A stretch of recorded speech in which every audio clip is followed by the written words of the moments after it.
नमस्कार दोस्तों, स्वागत है आप सबका मेरी नई कहानी में।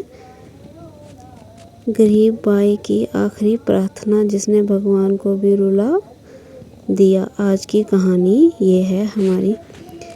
गांव के एक छोटे से कोने में टूटी हुई झोंपड़ी में रहने वाला 12 साल का अमन अपनी 6 साल की छोटी बहन गुड़िया के साथ रहता था। उनकी दुनिया बहुत छोटी थी, ना कोई माँ ना पिता, बस एक दूसरे का सहारा।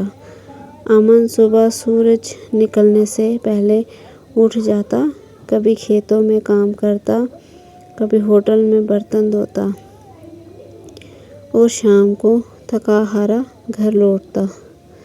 लेकिन चेहरे पर मुस्कान होती, क्योंकि उसकी बहन दरवाजे पर खड़ी उसका इंतज़ार करती मिलती।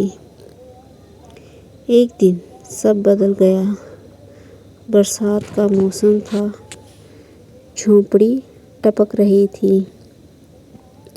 उस दिन अमन काम से लौटा तो देखा गुड़िया को तेज़ बुखार था। भैया, मेरा सर दर्द कर रहा है। उसकी आवाज़ इतनी कमज़ोर थी कि अमन का दिल कांप गया। अमन ने इधर उधर से पैसे मांगे, लेकिन हर किसी ने यही कहा, कल आना। किसी ने भी उसको जो है पैसे नहीं दिए। सब ने ये कहा, कल आना, अभी पैसे नहीं हैं।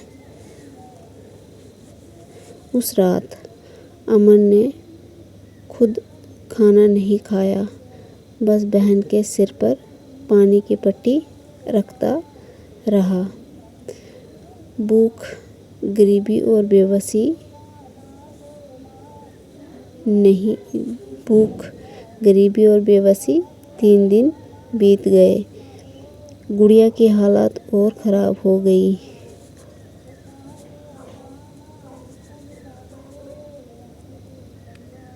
वो ठीक से बोल भी नहीं पा रही थी। अमन के पास सिर्फ 20 रुपए बचे थे। उसने वो पैसे लिए और भागता हुआ गांव के मंदिर पहुंचा। भगवान के सामने टूटा हुआ दिल, मंदिर के कोने में बैठकर उसने हाथ जोड़ लिए। भगवान, सब कहते हैं तुम सबकी सुनते हो, तो मेरी भी सुन लो।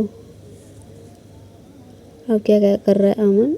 मंदिर में जाकर बैठ गया एक साइड कोने में और भगवान से प्रार्थना कर रहा है। कह रहा है, भगवान तुम सबकी सुनते हो तो मेरी भी सुन लो।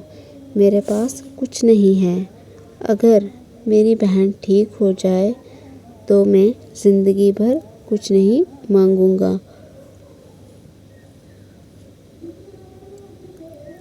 उसकी आंखों में आंसू गिरते रहे। मंदिर में बैठे लोग उसे देख रहे थे, लेकिन कोई मदद के लिए आगे नहीं आया। सब लोग क्या कर रहे थे? उसको देख रहे थे, लेकिन मदद कोई भी नहीं कर रहा था।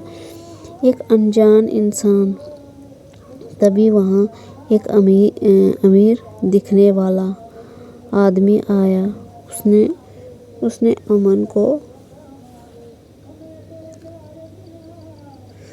अमन को रोते देखा और पास आकर पूछा,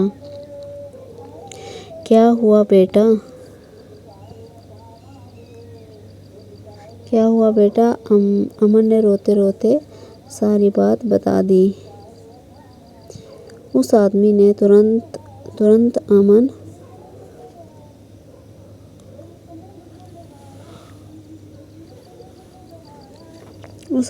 तुरंत अमन का हाथ पकड़ा और कहा, चलो मेरे साथ।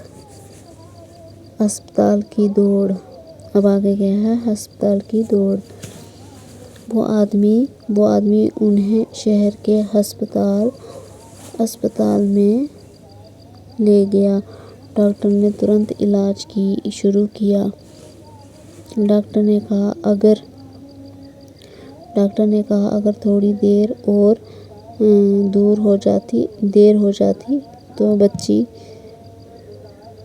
को बचाना मुश्किल था। डॉक्टर ने मन से क्या कहा कि थोड़ी देर अगर बच्ची को हॉस्पिटल में नहीं लाया जाता तो उसको बचाना जो है मुश्किल था। अमन ने ये सुनकर रो पड़ा। जिंदगी की सबसे लंबी रात। अमन पूरी रात अस्पताल के बाहर बैठा रहा, ना कुछ खाया ना सोया।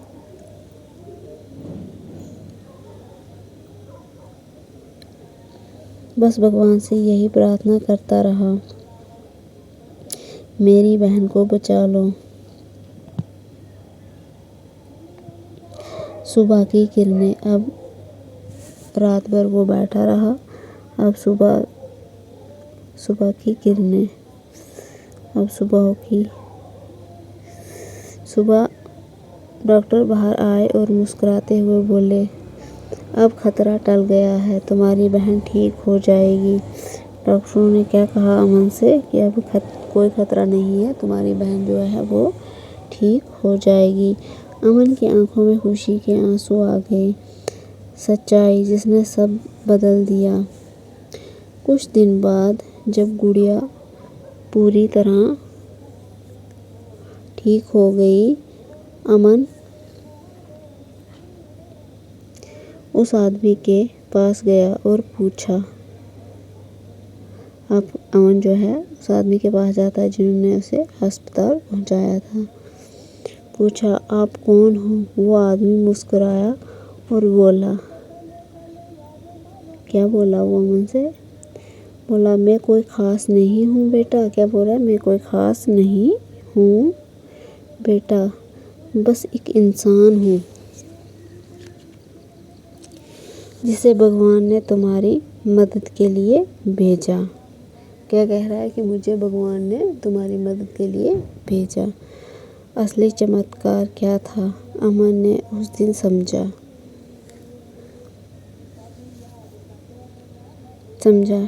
चमत्कार आसमान से नहीं आते, चमत्कार इंसानों के दिल में होते हैं।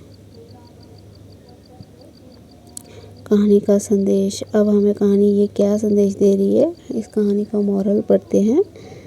सच्चे प्यार का त्याग कभी बेकार नहीं जाता। भगवान हर किसी की सुनते हैं। भगवान हर किसी की सुनते हैं, बस कभी कभी वो किसी